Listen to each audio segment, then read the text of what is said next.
只是因为在公司多看了刘亦菲一眼，男人从此深陷无法自拔。即便是跟这么漂亮的女朋友，都准备领证结婚了，他还是决定为了女神再勇敢一次。现在这个结婚计划，我真的无法跟你完成。其实早在这之前，老周已经试着约过玫瑰出来。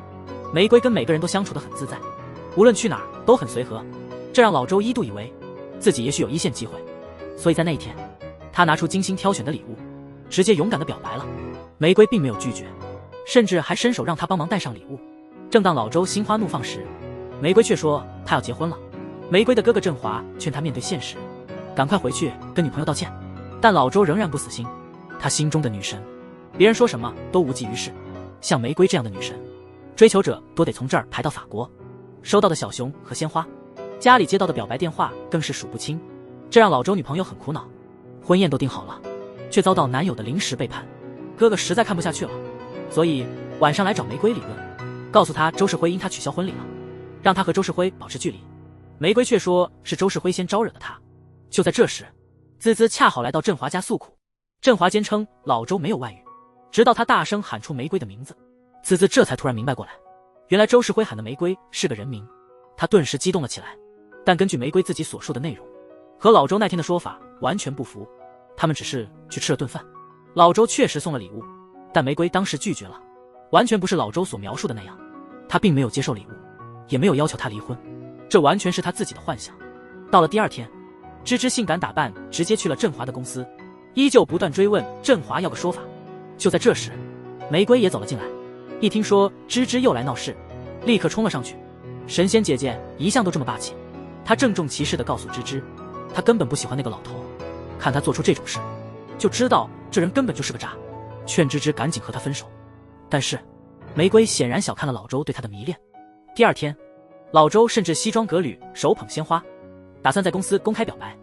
尽管振华费尽口舌劝说，老周还是不死心，甚至转了好几站地铁，直接去了玫瑰的学校。这一幕让玫瑰都傻眼了，然后是一番非常土气老掉牙的情话。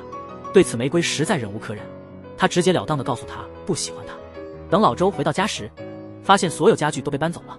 芝芝最后还是决定听玫瑰的话，跟老周正式说了分手。家里空荡荡的，还有那张被剪破的结婚照。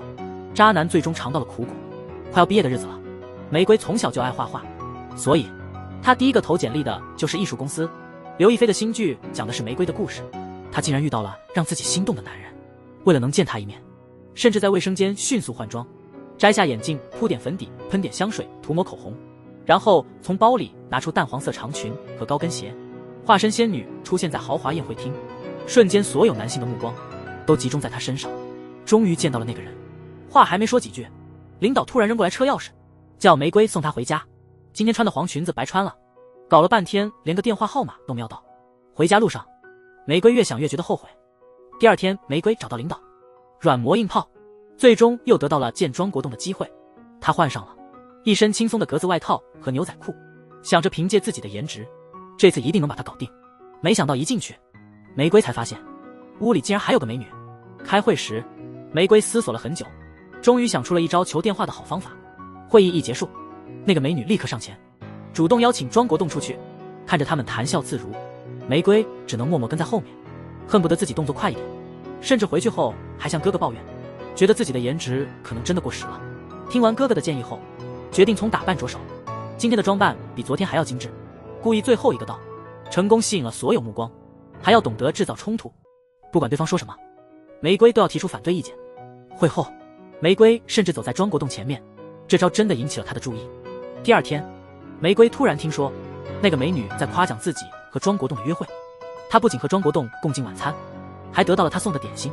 韩英带着点心来找玫瑰，玫瑰气得不行，下班后就打算去问庄国栋和韩英到底什么关系。话都打好了，玫瑰左思右想还是删了，毕竟他们连饭都没有一起吃过，这样问显得太冒昧。这时候玫瑰还不知道，庄国栋那边其实也想发消息给他，从白天想到傍晚，一直没鼓起勇气发送。正是在这时，他开始意识到自己的感情。我发现自差不多喜欢上这个女孩了，所以第二天为了更接近玫瑰，国栋以聚餐的名义召集了大家，但韩英还是直接坐到了国栋旁边，这让玫瑰感到非常生气。其实国栋的注意力全在他身上，这次国栋终于鼓起勇气和玫瑰成功搭上了话。但紧接着，玫瑰出去接了个电话，回来时韩英又占了他的位子。可以看出玫瑰这次真的很生气，但韩英还是不停地靠近国栋，甚至趁酒劲将头靠在了他的肩上。就在这时，哥哥来接走了玫瑰。玫瑰以为自己没机会了，但在路上，国栋却发来了一条关心的信息。没想到刘亦菲的新剧这么快就有了初吻场景，而且吻得非常激烈。作为一个影视博主，我看得都脸红心跳。看到有人来接玫瑰，庄国栋感到一阵危机，所以他在外面来回踱步，最后还是忍不住打了电话给他。那晚他们聊了一些很奇怪的事，但每一句话都流露出对彼此的喜欢和思念。后来玫瑰出差回来时，庄国栋特意提前到机场等他，这次他不再掩饰，直接拿过行李箱并牵起了玫瑰的手。玫瑰没有抗拒，就这样他们甜蜜的恋情悄然开始。那天他们在电梯间忍不住接吻了，一直吻到家门口，连杯子掉地上摔碎了都没在意。此刻已是深夜，梅聪小心翼翼地回到家，不曾想哥哥已经在家里等他很久了。梅聪只好解释说是被领导叫去加班了，但哥哥一闻就察觉到了异样。这时候一条短信突然发过来，梅聪赶忙撒娇把哥哥哄出门，这才总算松了一口气。恋爱初期总是特别甜蜜美好。第二天，国栋带梅聪去了一家高档西餐厅，两人相互看着对方，眼神交流仿佛电光火石，空气中都弥漫着浓浓的恋爱味。就在这时，国栋的妈妈突然也来到了餐厅，她询问国栋身边的女孩是谁，为了避免麻烦国栋，谎称梅聪只是他的同事，这让梅聪瞬间火冒三丈。没想到恋爱才开始就面临结束，因为国栋的这种做法让梅聪觉得自己被轻视了。面对国栋接二连三的电话，他气愤地把手机摔得粉碎。第二天，国栋来到梅聪的公司，梅聪狠狠地瞪了他一眼，但当他走过来时，梅聪还是忍不住回头看了看，显然他心里还留有国栋的位置。国栋问他为什么不接电话时，梅聪说自己换号了，并且坚决不再给他任何机会。但国栋显然不会轻易放弃，他一直等到晚上公司人都走了，当梅聪出来时，他立刻把他堵在墙角，一套流畅的霸道总裁招式又一次俘获了玫瑰那颗娇妻的心。随后国栋认真地承认了自己的错误，并且这次愿意带他去见自己的父亲。就这样，两人和好如初，重新开始了甜蜜的恋爱生活，甚至比以前更加激烈，直接在家里毫不顾忌地亲吻起来。22岁的纯情女孩和男友在哥哥面前接吻，差点把哥哥气昏过去。他立刻决定开车把国栋送回家，准备在路上好好审问这个家伙。但不管哥哥怎么问，国栋的回答总是无懈可击。而且当玫瑰去洗手间时，哥哥和国栋开始比篮球，最终哥哥完全不是对手，连看着对方的身高也觉得不行，甚至连最简单的投篮动作哥哥也输了。不过男人间的友谊常在争斗中生，他们边比边聊起了篮球。哥哥突然对此产生了兴趣，还要了国栋的电话，约定下次一起打球。国栋提到他朋友开了一家球鞋店，听后哥哥马上决定带国栋去看看，完全忘了玫瑰还在等他。玫瑰出来时都傻了。就这样，哥哥正式接受了这位未来妹夫。得到哥哥支持的玫瑰下车后，在他面前更加肆无忌惮地秀起了恩爱。第二天，国栋把玫瑰带回家，还直接把钥匙交给了他。从那以后，他们整天都黏在一起，仿佛整个世界只剩他们两个，空气中充满了浓浓的恋爱的味道。他们紧紧拥抱，享受着对方的慵懒，看着对方嘴角不由自主地展现出幸福的笑容。在彼此的陪伴中，他们体验到了前所未有的快乐和满足。然而，正是因为玫瑰和国栋的恋情，江总把玫瑰叫到了办公室，希望利用国栋的人脉帮助公司拓展业务，但玫瑰坚决拒绝了。听到这，江总开始劝玫瑰不要陷得太深，因为他认为大多数男人带来的都是负面影响，一旦找到能为自己带来利益的男人，就应该充分利用。但玫瑰对此不以为然。两人确定关系后，玫瑰就开始规划他们的未来，甚至已经把恋情告诉了自己的父母。父母看了他们的合照后，一致认为这个男孩不错，于是想让玫瑰把他带回家见家长。玫瑰高兴地答应了，但此时的他还不知道，在另一边，庄国栋正好在这时收到了法国总公司的录取通知，他兴奋地把这消息告诉了自己的妈妈，却丝毫没有告诉玫瑰的打算。第二天，毫不知情的玫瑰来到他家，随后兴高采烈地把这件事告诉了他。听到这，庄国栋却显得不太高兴。看到玫瑰生气了，庄国栋只好改口说他并非不想去，等差旅结束后再买些礼物吧。经过一番虚情假意的安慰，玫瑰最终还是选择了原谅。之后，趁国栋出差期间，玫瑰买了一些漂亮的杯子，还有美丽的鲜花，甚至把自己的牙刷也放到了这儿。对未来两人的生活，玫瑰满怀期待，可庄国栋却让他失望了，全是热情。玫瑰偶然发现，他电脑上有封标题为法国的邮件。天真的玫瑰以为庄国栋为他准备了旅行惊喜。庄国栋无法再隐瞒，他坐在电脑前沉思良久，终于告诉玫瑰他要去巴黎工作。告知这件事的那一刻，玫瑰的世界顿时崩溃，她一时间呆住了，然后眼泪止不住地流了下来。她不敢相信这是真的，更难以相信庄国栋为了工作竟然舍得放弃她。尽管庄国栋挂断了视频，玫瑰仍旧不死心地继续打电话，她却不屑一顾，冷冰冰地挂断了电话，任由玫瑰在家独自哭泣，看着墙上，回忆起两人曾经美好的时光。玫瑰端起酒杯，忍不住向那边狠狠扔去。就在这一刻，他们短暂的关系终于彻底结束了。等到第二天国栋回来时，玫瑰留给他一张纸条，直到这一刻他才真正感到了后悔。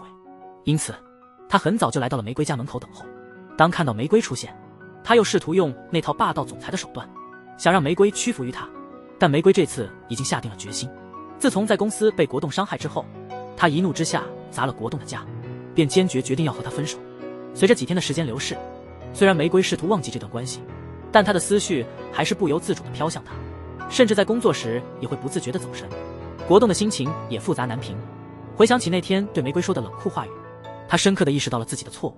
但现在的玫瑰还在气头上，无论他如何道歉，玫瑰都不肯原谅他。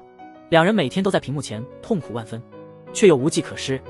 直到这一天，振华叫国栋出来打篮球，国栋的爸爸也邀请玫瑰出来吃饭，他们都不希望看到两个这么好的孩子就这样轻易放弃，于是都劝他们要冷静下来。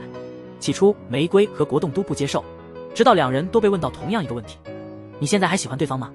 两人虽无回答，但心里已有了答案。之后玫瑰回到家，就在他回家的那天，国栋早早就在他家门前等着。他一边道歉一边紧紧抱住了玫瑰，对此玫瑰直接狠狠地咬了他一口，总算出了一口气，解决了与国栋的恩怨。紧接着他们忍不住热烈地吻在了一起，所有的争执和不愉快都在年轻的荷尔蒙作用下消散了，一扫而空。第二天看着那面被弄脏的墙，玫瑰拿起油漆刷，借此机会展现了自己的艺术天分。那面脏墙很快就被他变成了一幅幅美丽的花朵。但他们的故事能否持续下去呢？直到现在才意识到，刘亦菲原来这么执着于爱情，为了这个所谓的完美男友，不知道她哭过多少次了。每次哭过后，她仍然会对自己说要坚持下去，却不知道这一次又一次的妥协让对方变本加厉。虽然他们和好如初，庄国栋还是坚持要去法国。那天在机场，玫瑰紧紧地抱着他，不愿意让他离开。此刻国栋沉默，每天都会发短信打视频保持联系。深情一吻后，国栋转身离开了。只是一瞬间，眼泪就止不住地流了下来。他们的异国恋情就这样开始了。最初在法国的几天，正如国栋所说，他每天都准时给玫瑰打电话，他们通过屏幕分享彼此的思念。玫瑰始终相信，只要坚持过这段时间，幸福就会来临。但好景不常在，那天国栋的新公司组长邀请他去酒吧小聚。国栋本来想拒绝，但听说大老板也会参加，他还是答应了。就因为这次出去，国栋没能给玫瑰发短信或打电话，看着空空的消息栏，玫瑰感到有些迷茫。那天他一直盯着手机，甚至半夜醒来也要拿起手机再看一眼。最后实在等不了了，他忍不住打了个电话过去，国栋却谎称在加班。玫瑰无奈挂断电话。恋爱中的女孩都是小侦探。第二天他查了国栋公司的信息，突然看到一张昨天的酒吧合照，国栋也在照片中，这让玫瑰感到一阵强烈的不安。他心里突然涌起危机感。那晚他们之间又爆发了激烈的争吵，直到看到玫瑰挂断视频，国栋才意识到自己说话太重了。他赶紧发短信去哄她。玫瑰心软，又一次选择了原谅。但直到现在他还没意识到，他们根本不是同一个世界的人，他们的结局可能不会好。他一再忍让，换来的却是对方更深的伤害。我多希望醒来时你就在我身边。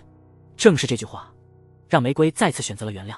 她甚至连夜学习英语，准备不久后去法国，给她一个超大的惊喜。第二天她来到公司参加会议，江总为了推荐玫瑰，特意把一个项目交给了她。但此时的玫瑰已经决定去法国了，宁愿放弃职业生涯，也要追求自己的爱情。她提前准备好了辞职信，让江总在批准假期和辞职之间选择。江总无奈只好同意她的请假。因为这次去法国，玫瑰没有告诉东，所以当她到达公寓时，发现没有人在，她就坐在那里等待。终于听到国栋的声音，走过去才发现她旁边还有一个外国女性。等那位外国女性离开后，两人久别重逢，忍不住深情相吻。亲热之后，国栋坐回电脑前开始工作。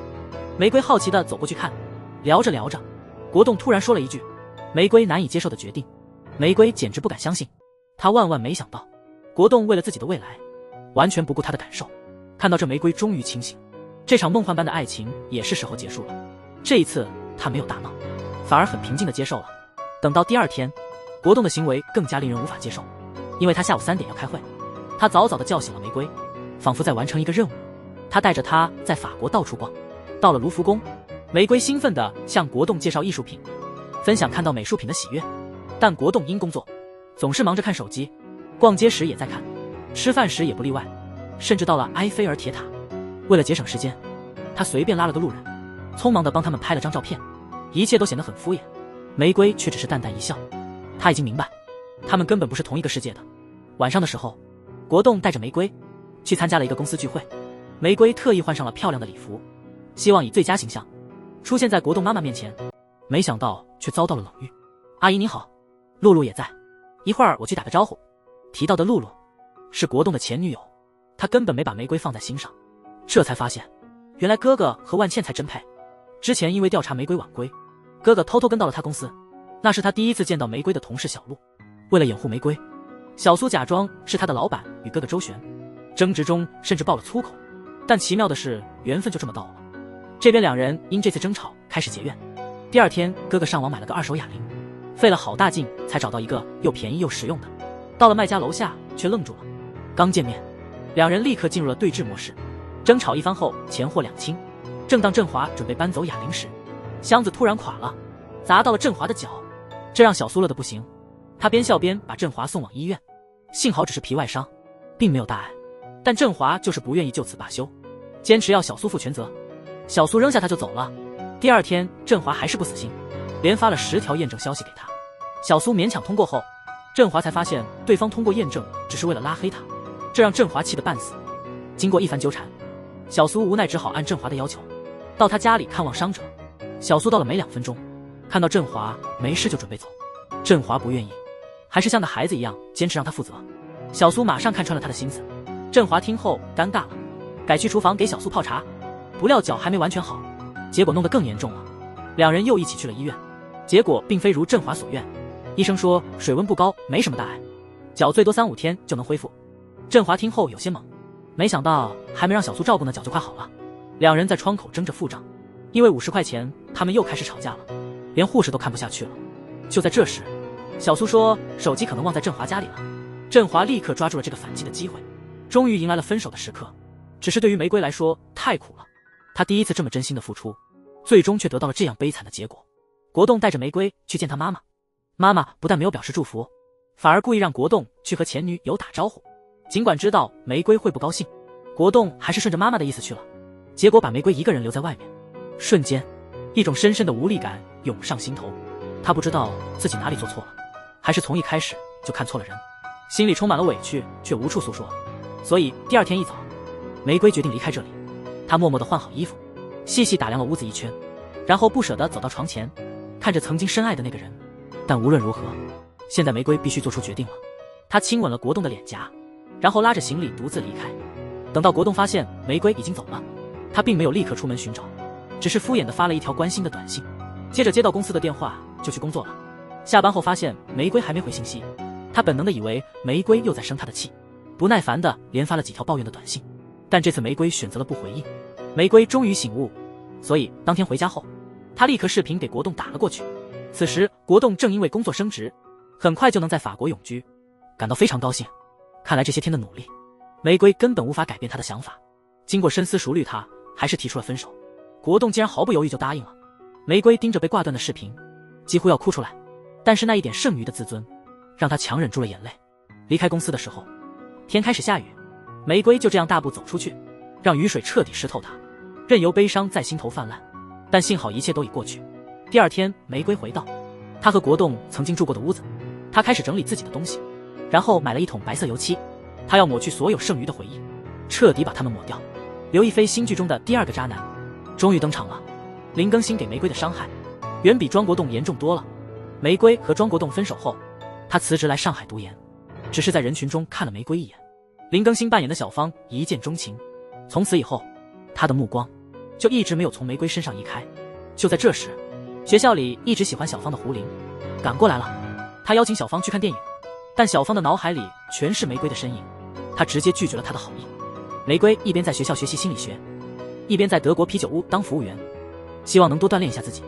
但他并不知道，这段时间小芳一直在暗中关注他，甚至发现玫瑰在啤酒屋工作后，他放弃了一份高薪家教工作，转而来到了玫瑰所在的地方。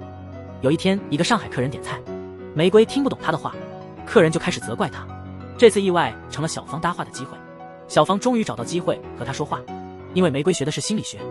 在随后的某一天，他注意到一个行为怪异的客人，那客人连续几天只点菜不吃。利用所学的心理学知识，他很快明白了客人的问题。那天下班后，小芳一直目送玫瑰上了公交车，突然间他发现一个打扮奇特的男孩也跟了上去，他感到不放心，于是骑自行车紧跟公交车，公交车到哪他就骑到哪。虽然最后累得满头大汗，但看到玫瑰安全回到宿舍后，他终于露出了开心的笑容。他们两个的感情不久后便真正开始了。没想到苏苏还有这样的不幸往事。那时他只有16岁，仅仅因为晚上洗了澡就被继父残忍侵犯，那短短的3分钟给他带来了深重的影响。这段经历对他影响深刻，这伤害是一辈子也抹不去的。把这事告诉了妈妈之后，妈妈的回答让他目瞪口呆。正是童年的那些创伤，让苏苏长大后从此再也没谈过恋爱。这些日子与振华相处下来，他越发觉得苏苏合眼缘，甚至对他产生了爱意。苏苏也感觉到了这一点，直到振华提到了他的仕途打算，苏苏这才稍感安心。明眼人都看得出，振华对他明显是情深意切。后来苏苏的继父惹了麻烦，他只好急忙回家处理这烂摊子。妈妈让他掏钱帮继父还债，尽管苏苏不情愿，但妈妈还是强迫他，不还钱就得卖房，或让弟弟辍学出去工作。听后苏苏气得要命，却又感到无可奈何。他把弟弟叫到一边，告诉他一定要把学读完。但谈及当年那件事，弟弟还是选择装作不知。其实当时弟弟亲眼看到了父亲对苏苏的侵害，苏苏如果要告，就需要弟弟来作证，但弟弟因为害怕一直不敢承认。苏苏无奈只能再次妥协，又一次还了钱。这笔钱刚刚交出去，妈妈紧接着就问，以后每个月还给我几千吧。苏苏听后心如刀割，或许对他们来说，他只不过是一棵摇钱树，从未有过真正的亲情。情绪崩溃之下，他那晚去找振华，在酒精的作用下直接吻了上去。这一幕让振华目瞪口呆。我没想做什么，你想过这么突然吗？这时的振华以为苏苏终于接受他了。经历了一夜的激情之后，第二天一早，苏苏就先一步离开了，还说不用振华负责。但振华怎么能就这样因为苏苏那句轻描淡写的话就放弃呢？所以经过深思熟虑，他还是给苏苏发了一条告白短信，同意就回复1，不同意就回复2。看到振华这样的热情后，苏苏终于告诉了他真相，我继父强奸了我，这是他不愿恋爱的原因。说完就转身离开了。振华一时无言以对，他不知道该如何安慰苏苏，也不确定自己的爱是否应该继续。第二天，振华提早带着鲜花来到苏苏公司门前。经过几天的思考，振华终于做出了决定。他深知自己的感情是真挚的，希望用自己的爱逐渐治愈他。没想到刘亦菲的新剧还没和林更新在一起，就被误会成了小三。自从林狗和梅明相识后，他已经开始打算如何追到玫瑰了，但连续几天都没找到合适的机会。直到今天，玫瑰在喂一只流浪猫的时候，正愁没地方养它，小芳就撒了个谎，说自己租的房子可以暂时寄养猫咪，这样一来便能帮玫瑰照顾猫一段时间。得到玫瑰的同意后，他立刻请了假，骑自行车跑遍了附近每条街，一个接一个的看，最终找到了一个既便宜又实惠的房子。晚上就带着玫瑰和猫过去了，只是新租的房子里神妖也没有，这让玫瑰感到有点疑惑。安顿好小猫后，玫瑰也提出了想自己租房的想法，这给了小芳一个好主意。她楼上正好有一间空房，所以第二天她就去找了房东，先把房租全付了。第二天带玫瑰看房时，玫瑰一看就喜欢上这房子。考虑到玫瑰还是个大学生，手头不宽裕，小芳大方的给了她5折优惠。就这样，两人开始同住一屋檐下。小芳终于有机会更进一步接近玫瑰，但就在搬家的第二天，一直暗恋小芳的狐狸偶然看到了这一幕，心里顿时涌起了醋意。她去找了黄一梅，让她让自己的男朋友保持距离。玫瑰听到这消息后，为了避嫌，开始故意疏远小芳，不愿多说一句话。甚至小芳拿来了玫瑰最喜欢的小猫，但她还是冷冷的直接关上了房门，这让小芳感到十分困惑。直到第二天问了玫瑰的室友，她才明白原来是狐狸来找过她。无论小芳怎么解释，玫瑰就是不愿意听。关键时刻，玫瑰的妈妈突然从北京来看她，小芳看到后立刻热情地帮忙提行李，表现得非常有礼貌，很快就赢得了妈妈的好感。为了讨好未来的丈母娘，小芳第二天甚至还陪她去了菜市场，帮忙翻译那些她听不懂的上海话，最后还抢着付账，一路上聊得非常开心。正是因为看到小芳这么用心，玫瑰的妈妈决定趁吃饭时帮小芳亲自向玫瑰解释误会。那天玫瑰在啤酒屋打工，看到一对情侣在吵架，男的竟然还打了女的一巴掌，玫瑰忍不住直接想要报警，这让那男的更加愤怒，甚至还想对玫瑰动手。小芳见状赶紧上前道歉，但那男的还是不肯罢休，甚至推了玫瑰一把，这激怒了小芳，她上前对那男的狠狠的反击，结果小芳头上受了伤，硬是没打麻药缝了10几针。因为这是起因于她，玫瑰感到非常愧疚。遵医嘱，这晚需要时刻关注小芳的状况，因此玫瑰决定直接在小芳的房间过夜。看到她冷得直打喷嚏，小芳感到不忍，随后玫瑰便坐到了小芳的身边，两人相对无言，不知道该说什么好。就在这时，玫瑰突然发现小芳床头竟然放着自己的照片。小芳急忙解释，玫瑰看着她紧张的样子，意识到了什么，藏在被子里。小芳无意中触碰到了玫瑰冰冷的手，趁着被子遮掩，小芳大胆地握住了她的手。玫瑰没有拒绝，她甚至还想亲吻玫瑰。幸好这时小猫叫了一声，这声音让他们从暧昧的气氛中回过神来，打破了那一刻的氛围。从这一刻开始，玫瑰确信小芳真的喜欢她。第二天江总来上海参加慈善晚会，希望玫瑰能陪同，但玫瑰本来是来这里学习的，只带了一条曾穿过的黄裙子。正在犹豫时，小芳敲了房门。其实今天是小芳的生日，她原本想请玫瑰一起去吃饭，但玫瑰并不知情，所以她最终还是和江总一起去了晚会。在不断的敬酒和介绍自己间，玫瑰感到越来越无聊，心中不禁生出一丝疑问，究竟应该重视眼前的人，还有那些所谓的高端人士，都是过眼云烟。她最终做出了决定，所以那天她买了蛋糕，回家后亲手为小芳做了碗面条。因为她突然想起，记得那天在医院看到小芳身份证上面的生日正是今天。小芳回家时被眼前的场景惊呆了，更多的是被深深感动。就在那个晚上，玫瑰为她点亮了蜡烛，亲自唱起了生日歌。小芳终于控制不住自己的情感，情不自禁地吻了上去。他们两个的奇妙爱情故事就这样正式开始了。和小芳确立关系后，玫瑰第二天就带她回家见了父母。尽管自己出身贫寒，玫瑰的父母都是清华的教授，小芳虽然做了充分的准备，但还是有些手足无措。玫瑰的哥哥看到后明显的表现出了不喜欢，认为小芳比不上庄国栋，但玫瑰从不在意这些，她更看重的是对方的品行，以及对方是否真心爱她。小芳和庄国栋不同，吃饭时父母问玫瑰是不是不想回来了，小芳直接说如果她愿意回来，她愿意陪她一起，这也是玫瑰选择她的原因之一。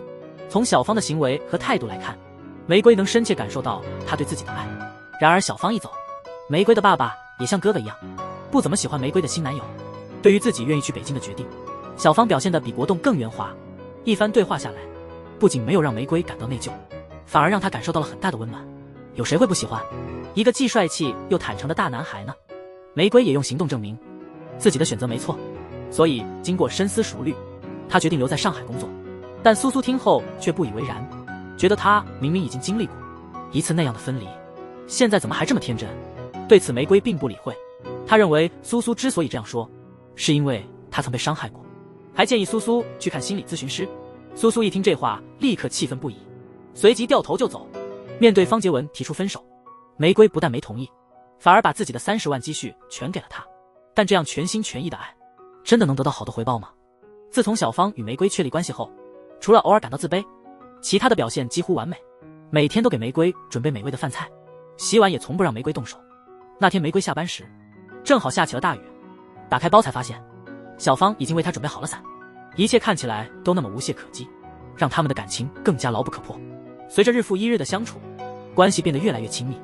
直到那一天，小芳在工作中被上司无理挑剔，其实只是想找个人顶罪，决定开除小芳这个组长。小芳不愿意跟上司沆瀣一气，最后竟然直接提交了辞职报告，愿意为同事背这个黑锅。所以那晚回家后，她他终于忍不住向玫瑰提出了分手。小芳没想到，面对分手，玫瑰却毫不在意，因为玫瑰明白，小芳一定是遇到了麻烦，她也愿意共同承担。了解整个事情的经过后，玫瑰只是轻轻一笑，让她不必灰心。第二天，玫瑰带她去学游泳，在开心玩闹之后，玫瑰询问小芳的梦想。小芳说她梦想拥有自己的公司，想开发一款个人软件。听后，玫瑰二话没说，就拿出了自己攒的30万，把所有积蓄都投给了他。因为玫瑰始终相信小芳是个值得托付终身的人。看着手中的银行卡，小芳无比感动。很快就在上海租了个便宜办公室，玫瑰帮忙忙里忙外，甚至还帮她从苏苏那里拉来了第一笔业务。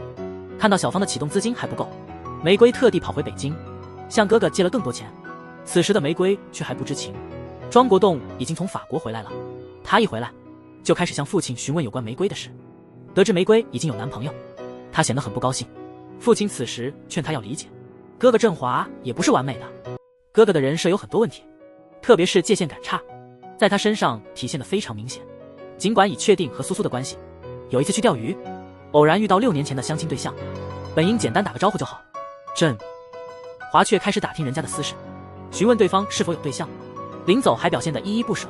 这是在他和苏苏因为买房问题大吵后的事，他觉得苏苏这是在为自己留后路，完全没将他纳入未来计划。苏苏则认为买房是给自己的安全感，两人因此进入了首次冷战。后来白小河约振华去钓鱼，振华二话不说就答应了。这次的行为比之前还过分，教钓鱼时甚至亲自动手，与苏苏相处时还要亲密。后来振华还去了小何家，教他做清蒸鲈鱼。就在那时，不知振华已有女友的小何还表露出喜欢小孩的想法。正是因为小何这句话，振华才意识到自己这些天的所作所为已经太过分，于是决定找玫瑰坦白一切。玫瑰听后非常气愤，她没得选，必须向苏苏道歉，否则她就要把事情告诉苏苏。所以振华只能把苏苏叫出来，一边承认自己的错误，一边做好了可能要分手的准备。但出乎振华意料的是，苏苏早已对他敞开心扉，并没打算轻易放手。说到这里，振华立刻拉起苏苏的手，让她坐到自己身边，再一次向她道歉。也许这种爱情才是健康的。在彼此坦诚之后，苏苏也终于放下了防备，还特意为振华买了一套睡衣。林更新突然向玫瑰求婚后，原因竟是玫瑰去见了前男友。那天庄国栋一大早就来到玫瑰公司门前守候，玫瑰看到他后有些惊讶，然后头也不回的去上班了。庄国栋怎么会轻易放弃？他在楼下一直等。上午玫瑰往下看了一眼，中午他又往下看了一眼，下午再次往下看了一眼。庄国栋还在玫瑰有些郁闷，就这样等到了深夜，再往下看时，发现他终于离开了，这才放心下楼准备回家。最终玫瑰还是跟他去吃了饭。饭桌上庄国栋时刻表达着他依旧深爱着玫瑰。现在他事业有成，并成功拿到了法国永居。他不理解为什么玫瑰不肯给他点时间，如果玫瑰能再等等，也许他们的结局就不会是这样了。听到这，玫瑰反驳说，你真是一点都没变。提到玫瑰的男朋友时，他立刻反击，显然玫瑰在努力撇清他们之间的关系。但上车后，往事如潮水般涌现，眼泪还是不争气的流了出来。那晚回到家后，玫瑰病得很厉害。小芳问她和谁去吃的饭，玫瑰没有回答。洗衣服时，小芳开始怀疑，不由自主地从她口袋里找到了吃饭的账单。第二天就用丢 U 盘为借口，骗经理调出监控录像，最终得知了玫瑰与庄国栋的见面。一种强烈的危机感油然而生，感到一阵强烈的不安。经过深思熟虑，他拿出所有积蓄，当晚向玫瑰求婚。玫瑰最终接受了小芳的求婚。哥哥担心玫瑰突然决定结婚，可能是受了庄国栋的影响，但玫瑰却异常坚定，她的决定与任何人无关。无奈之下，哥哥只好把户口本交给了他。与此同时，庄国栋好几天都未见到玫瑰，这天实在忍不住，直接闯入玫瑰的公司，问同事才知道玫瑰请假了。没想到玫瑰刚结婚的第一天，庄国栋就给小芳一记重击。小芳心中涌起一阵强烈的自卑感，这也注定将来成为他们关系破裂的导火索。除了庄国栋的影响之外，小芳的妈妈也不简单。玫瑰和小芳结婚不需彩礼，也不要求蜜月旅行，只是简单的回村举行了一场简朴的婚礼。尽管如此，小芳的妈妈对这个儿媳还是不满意。小芳后来给了妈妈一个红包，希望妈妈亲手交给玫瑰作为见面礼。当看到红包里有几千块钱时，妈妈却又抱怨小芳太老实，给了这么多钱，加上今晚的份子钱也没收齐，觉得吃了亏，眼里只有利益算计。与此同时，玫瑰收到庄国栋的短信，他已从振华那里得到了小芳老家的地址，正急匆匆地赶过来。玫瑰无奈之下，只好把这件事告诉小芳。听后，小芳整个人都懵了，没想到抢婚这种离谱的情节竟然发生在自己身上。但玫瑰表示会坚定地支持他，随后便带着他出来，直接去见庄国栋。庄国栋虽心痛得如刀割，但最终只能留下祝福，然后转身离开。就在这时，苏苏打来了电话，她的话不幸言重，未来这种自卑感也会成为他们婚姻破裂的一个主要原因。几天后，小芳把庄国栋约了出来，一方面是想把上次没送出的喜糖给他，另一方面是为了明确告诉他不要再打扰玫瑰，让他以后不要再来烦玫瑰。听后，小芳心里涌上一股强烈的自卑感，但为了保护自己剩下的那点自尊，小芳承诺会尽全力让玫瑰过得更好。临走时，庄国栋让服务员把饭菜打包，希望小芳带给玫瑰。小芳看到这情况，心里很是难过。她原本打算把这些饭菜扔掉，但犹豫了一会儿，还是捡了起来。但她没注意到，庄国栋已经把喜糖扔进了垃圾桶。回家后，小芳没把这件事告诉玫瑰。对于小芳带回来的饭菜，玫瑰非常喜欢。从那天起，小芳就开始学着做这些菜，每天都跑好几十公里，亲自把饭送到玫瑰公司，还亲自接送玫瑰上下班。在小芳无微不至的爱护下，玫瑰也给予了她应有的回应。没想到刘亦菲的新剧刚开始拍摄，她的感情生活就遇到了巨大的危机。婆婆的尖酸刻薄，丈夫的主导作风，每一个细节都在不断伤害他们那段不容易的感情。自从玫瑰怀孕后，小芳就开始了彻底的照顾，除了不让她做任何家务，小芳还一直劝玫瑰辞职在家休养。玫瑰始终不愿意，觉得没必要这么做。那天晚上和父母视频，小芳希望父母能劝劝玫瑰不要老是盯着手机和电脑，说这些有辐射。但身为清华教授的父母却表示，科学角度来说，这些辐射极其微小，对人体影响几乎可以忽略。听到这些，小芳突然变得不高兴，感觉玫瑰的家人不尊重她。第二天上班路上，玫瑰在公交车上突然晕倒，幸好被同事及时送医。经过诊断，医生说可能是子痫前状态，需要住院观察2天。因为这件事，小芳担心玫瑰工作太累，可能会累垮，于是二话不说，直接帮她办了离职，还叫妈妈来照顾怀孕的玫瑰。但婆婆并不太喜欢玫瑰，虽然做了很多菜，但都是重口味，他们自己爱吃的。婆婆还故意用家乡话和小芳一起吐槽玫瑰太矫情，说自己怀孕时没这么多毛病。进屋后，玫瑰更加困惑，行李乱堆一地，连花瓶的花都被换成大蒜。尽管如此，玫瑰想忍一忍就过去了，直到她回到公司，才发现自己已经被辞退了。此时玫瑰忍无可忍了，还因为辞职的事情感到愤怒。婆婆在一旁还不停地添乱，玫瑰气冲冲地走上街头，感到委屈极了，开始怀疑这样的生活真的是自己想要的吗？等婆婆走后，小芳竟然责怪玫瑰不懂事，让她学学他们老家的潮语。听到这，玫瑰更是崩溃，小芳却还是全都怪在她身上。从没见过这么尖酸刻薄的婆婆，媳妇仅仅买束花，婆婆就不停抱怨她败家，还故意提高声音让她听见。这种环境让玫瑰时刻感到窒息。第二天，小芳带来很多户型图，和玫瑰讨论买房子的事。她想一次性买个大房子，可婆婆看了后开始冷嘲热讽。小芳还说买房后要把她妈接过来同住。玫瑰听后完全懵了，所以那晚她小心翼翼地向小芳提议，是否可以用买大3居的钱换成买2套小一点的分开住。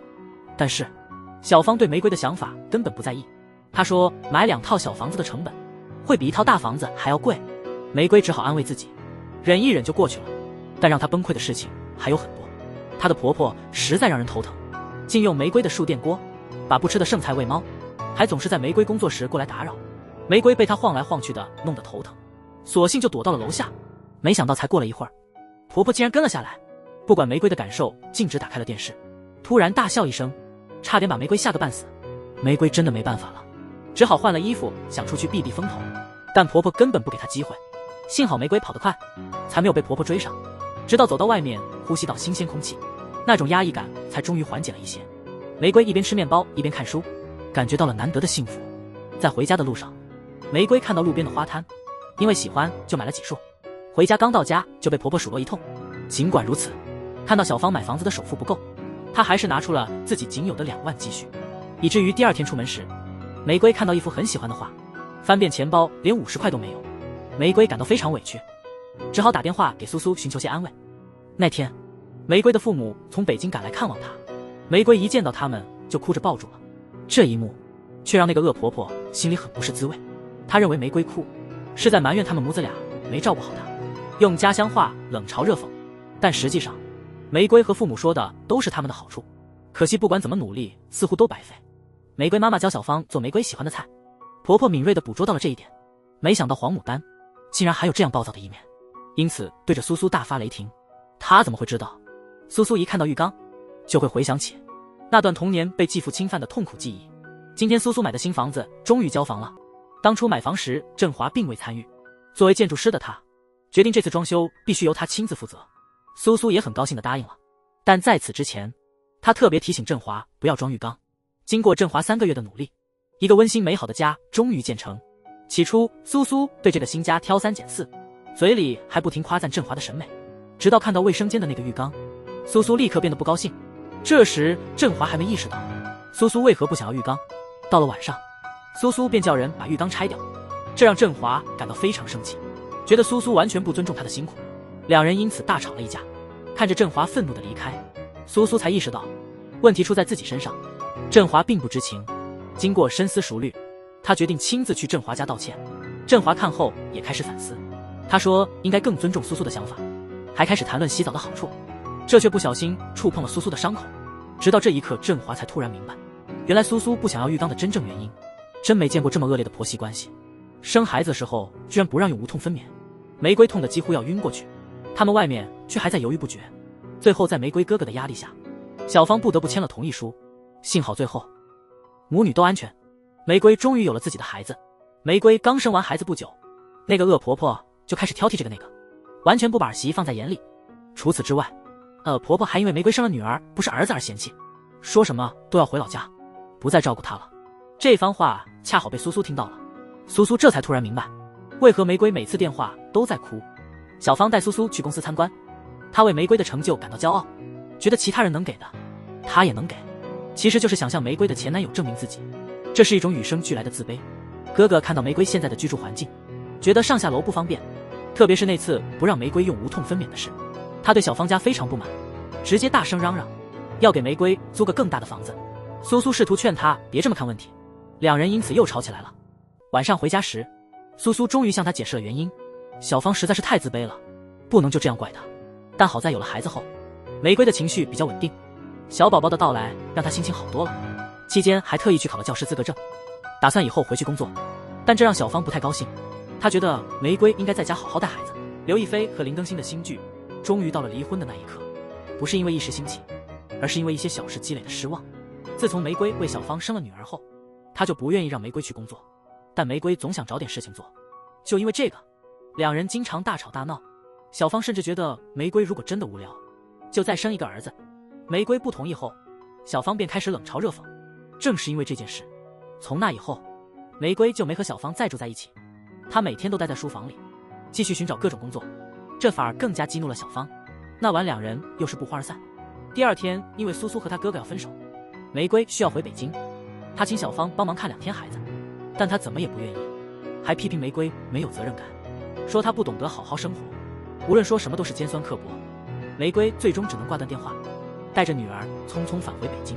这种做法让小芳更加生气，小芳的无理取闹让玫瑰感到心寒。玫瑰从未想到小芳的控制欲竟达到如此地步。第二天她去书房喝闷酒，小芳偶然发现玫瑰已经得到一个公司的工作邀请，她打电话给玫瑰商量，但不管打多少次，两人总是吵架结束。小芳一怒之下直接删除了那份 offer， 还打电话给公司领导，以玫瑰怀孕为借口拒绝了职位。玫瑰临回上海时，苏苏到机场送行。其实她本不想谈及与小芳的琐事，但苏苏一问起，心里还是觉得难受，甚至开始质疑这段感情还值不值得继续。玫瑰一回到上海，小芳就开始盘问女儿这几天去了哪些地方，见了哪些人。玫瑰觉得小芳这么做很无聊，但小芳却理直气壮地说玫瑰早教过孩子怎么回答，还发现玫瑰做了美甲。这次玫瑰决定正面对抗，但真正让她对这段感情绝望的不止这些事情。一直没收到公司的 offer， 玫瑰亲自去公司询问，这才终于明白，原来小芳又擅作主张，偷偷拒绝了这份工作。玫瑰实在忍无可忍，最终向小芳提出离婚。真佩服玫瑰故事的编剧，竟把苏苏的人设也写崩了。这几天来看，黄牡丹差点崩溃。苏苏隐瞒了婚事，结果却让人大吃一惊。他们两个已经见过双方父母，拿了户口本准备领证。现在这下好了，振华无奈只能默默地把户口本交还给父母。玫瑰听到这件事后，立刻赶了回来，这才从苏苏那里了解到真相。玫瑰有些不理解，其他的事你都告诉我哥了，为什么这件事要瞒着我？苏苏解释说，她本来没打算和振华结婚，既然只是恋爱，也就没必要说。然后她提到了分手的事。说到这里，苏苏忍不住流泪了，显然她很不甘心，就这样轻易放弃这段感情。振华的心情也是一样，和苏苏分开后，他整晚都睡不着觉。幸亏有玫瑰的开导，他还向哥哥解释了一件事：爱尔兰没有离婚制度，因为在那里，人们可以自由选择婚姻期限，从1年到100年不等，期限越短，费用越高。这不就说明了，找到一个能和你共度一生的人，是多么珍贵的事。所以，经过深思熟虑，振华决定去找苏苏。苏苏以为振华来是为了分手，但他这次的目的是要和苏苏一起跑马拉松。苏苏被振华搞得团团转，但还是跟他一起出门了。他们就这样一直跑，从广场跑到鼓楼，从白天跑到晚上，直到汗水湿透了衣服，直到彻底精疲力尽。这时振华才向苏苏表白了他期待已久的那句话：我们去普吉岛度蜜月吧。苏苏原以为这整天的跑步是分手的前奏，就在这时，振华的父母恰好路过，目睹了这一幕。妈妈劝爸爸不要去打扰他们，而是赶紧回家，帮振华准备好户口本。听到苏苏的经历后，他们并没有反对，因为苏苏的好人品众所周知，全家都相信振华的选择，他们的爱情一定能幸福到底。谁能想到方协文喝醉后，竟对玫瑰说出有众多女人向我投怀送抱的话，而玫瑰已决心要离婚，根本无法挽回。因为小芳一直在逃避这个问题，她甚至草拟了离婚诉状，通过法律手段将小芳告上法庭，但因为是他们的初婚，法官出于维护婚姻的考虑，判决驳回。想要再次起诉，需要等待6个月。小芳想把玫瑰送回家，但玫瑰并不想再和她有任何牵扯。玫瑰的冷淡让小芳感到绝望，所以那天在聚会上，她通过喝酒来麻痹自己。正是在那时，出现了一位对她颇有好感的女生。小芳回家后便向玫瑰说出了那些话。尽管小芳说了那样的话，玫瑰并没有责怪她，反而体贴地送她去了医院。看着病床前守护自己的玫瑰，那一刻，小芳心中不免后悔，但事已至此，只能怪自己太过敏感和自卑，这才造成了一场感情悲剧。最终，小芳和玫瑰还是完成了离婚，女儿归玫瑰。这次小芳没有大闹，但在即将分离的那一刻，她才真正感受到心如刀割的痛。离婚后的玫瑰，生活并未因此陷入阴暗，她的人生依旧阳光明媚。众所周知，梅明不喜欢闲着，不久后他就与前公司的江总合作，开设了一家艺术展览公司。正是在装修展览馆的时候，他遇到了这次施工的主管佳敏，也就是即将登场的霍建华的弟弟。他们聊得非常投机，突然一个熟悉的声音在耳畔响起。得知玫瑰离婚，庄国栋立即赶回来，他认为这是与玫瑰复合的绝佳时机。他以为现在是他们重燃旧情的最好机会，他甚至愿意为此返回北京工作。但他们真的能够重修旧好吗？观众期待已久的霍建华终于登场，他刚认识玫瑰，就因误会被玫瑰看作流氓。霍建华纵有3张嘴，也解释不清楚。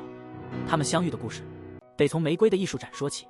那天女儿生病了，玫瑰没能去展览，但她特地准备了一个隐藏的彩蛋。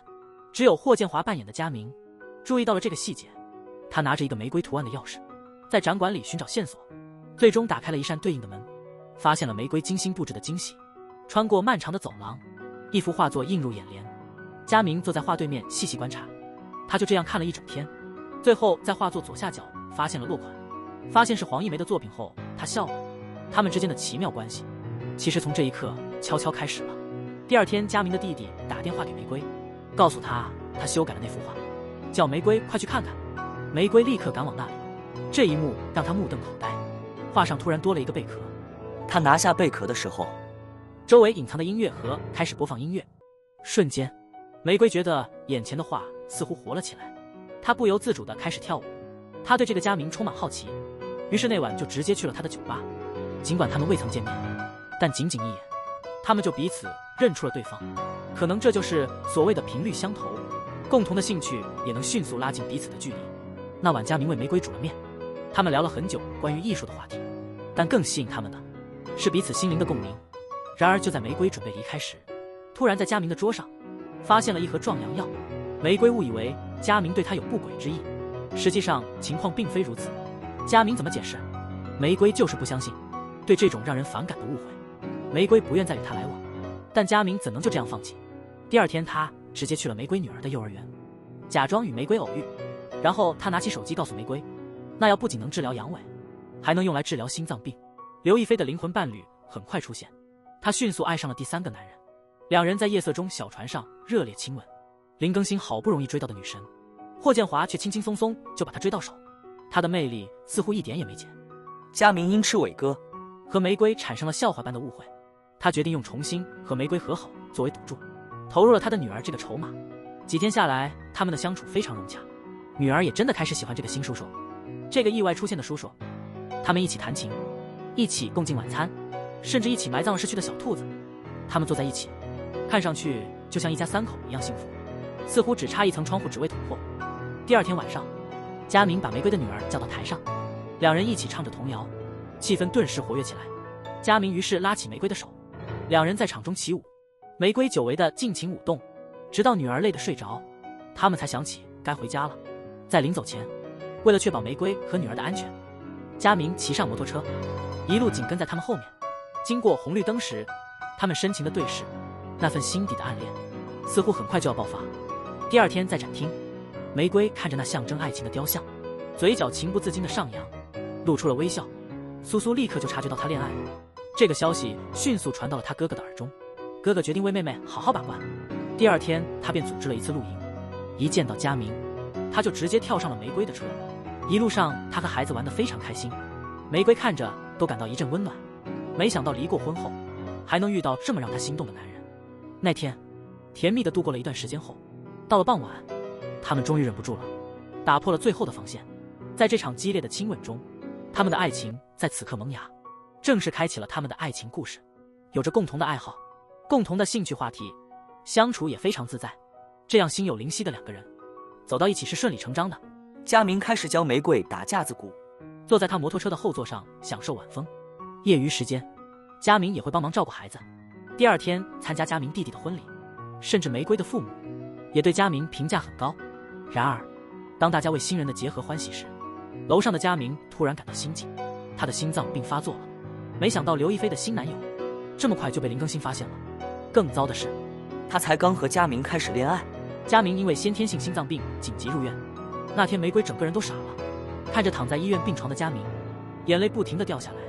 他实在不忍心眼睁睁看着佳明遭受病痛折磨，更不想就这样放弃这段不容易的感情，所以他整晚都陪着佳明。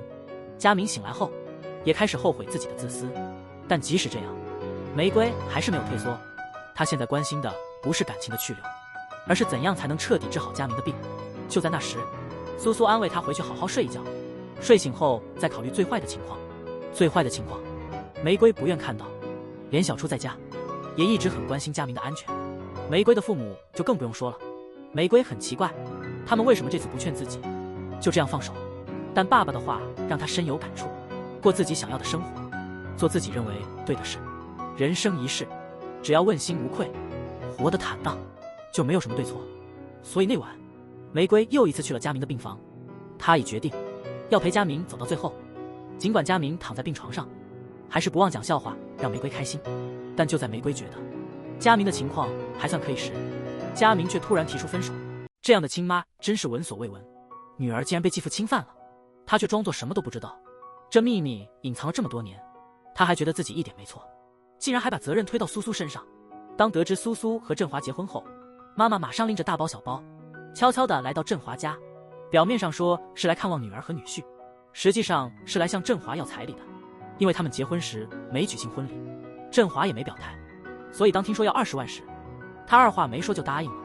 拿到钱之后，妈妈满意的离开了，临走时还千叮咛万嘱咐振华。但就在几天后的露营那里，苏苏还是发现了振华的异常。这20万是振华向老周借的，他虽然努力隐瞒钱被挪用了，但苏苏马上看穿了他的谎言。无奈之下，振华只好说出了真相。苏苏听后立刻火冒三丈，坚决要用自己的钱还给振华。第二天就回到了老家，开始追问母亲这种荒唐的行为。这20万刚到手，母亲就把钱全给了那个无耻的继父，嘴里还一直在为他辩护，甚至不经意间又提到了苏苏童年的伤痛。接着就是刚才那一幕，听到这些，苏苏眼眶一红，她一个人走到外面扶着大树，胃里不停地翻腾。她本以为继父是对她伤害最深的人，现在想来，自己的亲妈也不怎么样，生在这样的家庭本身就挺悲哀的，给苏苏造成的伤害可能需要用一辈子去愈合。没想到方协文居然跟黄振华动手了。自从他把小初带到上海以后，小初总是提起傅家明，这让方协文非常嫉妒，感觉女儿和傅家明的关系比跟他这个亲爸还好，于是就直接给玫瑰打电话，宣称不让小初回北京了，非要夺取小初的抚养权。之后不管玫瑰怎么联系，他都不理。哥哥一听这消息，立刻冲到上海，但方协文直接把他挡在门外。哥哥真是气坏了，于是在公司里大闹一场，在街上被打了一拳之后，振华立刻报了警，但警察也没法介入。关于孩子的抚养权问题，他们只能通过法庭来解决。就在这个时候，苏苏跟方协文说了句提醒，这不叫爱，这叫控制。苏苏的话似乎起了作用，仔细想想这一切，可能真的是因为自己太控制欲强，所以第二天他就把玫瑰叫到上海。但为了保留那一点点尊严，面对玫瑰时，方协文还是有些抱怨，他现在只顾谈恋爱，完全不顾孩子。玫瑰听了只能觉得他太不成熟。后来为了孩子的幸福，玫瑰不再纠结到底孩子该跟谁生活，面对目前这糟糕的局面，只想让小初过得更好，更深切地感受到父母的爱，这才是最关键的。看到玫瑰这样的态度，方学文也开始反思自己的错误。最终玫瑰决定让小初暂时留在上海，自己回去陪佳明度过最后的时光。临走前，方协文安排了北京顶尖的心脏病专家给佳明，希望能尽自己最大的努力帮到玫瑰。这一幕让玫瑰感到难以置信，没想到霍建华和玫瑰好不久就面临生死离别，即使知道了结局，玫瑰还是不愿意轻易放弃这段感情。佳明明白，如果继续这样暧昧不清，最终只会让伤害加深，所以这次他决定用自己的方式让玫瑰自然接受这个无法改变的结局。那天建明带玫瑰去了火锅店，点了自从生病后一直没敢吃的超辣火锅，然后对玫瑰说，我不想每天被照顾，小心翼翼地活着。听后玫瑰也不再劝阻佳明吃辣火锅的决定，他刚吃一口牛肉就辣得直冒汗。玫瑰看了忍不住笑了。尽管如此，佳明还是想证明自己能行，还是不停地往嘴里塞肉。这样的美好时光真是太珍贵了。玫瑰希望时间能永远定格在这一刻。几天后，玫瑰联系了一位国内顶尖的心脏病专家，他决定再试一次，无论结果如何他都接受，带着那一线生机的希望。佳明终于同意了这次治疗。后来询问佳明还能活多久时，医生说随时都有可能。一种深深的无力感突然袭击了玫瑰的心，虽然之前已经做好了准备，但当最后的希望即将破灭时，玫瑰还是忍不住流泪了。甚至回到家后，看到佳明躺在椅子上睡着，玫瑰几乎以为他已经离开了。看着玫瑰那么伤心，佳明猜到了结果。为了让玫瑰接受这个现实，他弹起了这架钢琴对她的意义，告诉玫瑰一切终将过去，向前看是最重要的。听后玫瑰又忍不住泪流满面。佳明尽力保持镇定，不断地安慰她，应该乐观些，振作起来。但说着说着，佳明自己也变得失落，毕竟他是即将面对死亡的人，他也感到害怕。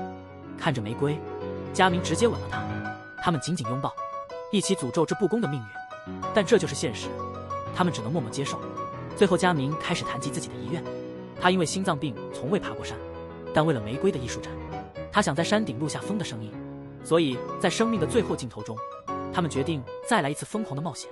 玫瑰终于面临了生离死别，佳明用尖锐的话语让玫瑰面对现实，甚至他的遗体也已经决定捐献给了社会。这次登山原本是玫瑰想让佳明无憾于心，没想到途中却是他先放弃。佳明就这样走向了另一个方向，只留下玫瑰一人，一边哭泣一边呼喊着他的名字，在雨中泪流满面，情绪几乎要崩溃，但内心的信念仍驱使他向更高处攀爬。最终雨过天晴，他们在山顶重逢。佳明最终没有放弃，完成了这段山顶之旅。这一刻他不再逃避，他把头靠在玫瑰的身上，眼泪控制不住地流了下来。这种明知结局却还要默默承受的痛苦，可能只有经历过的人才能理解。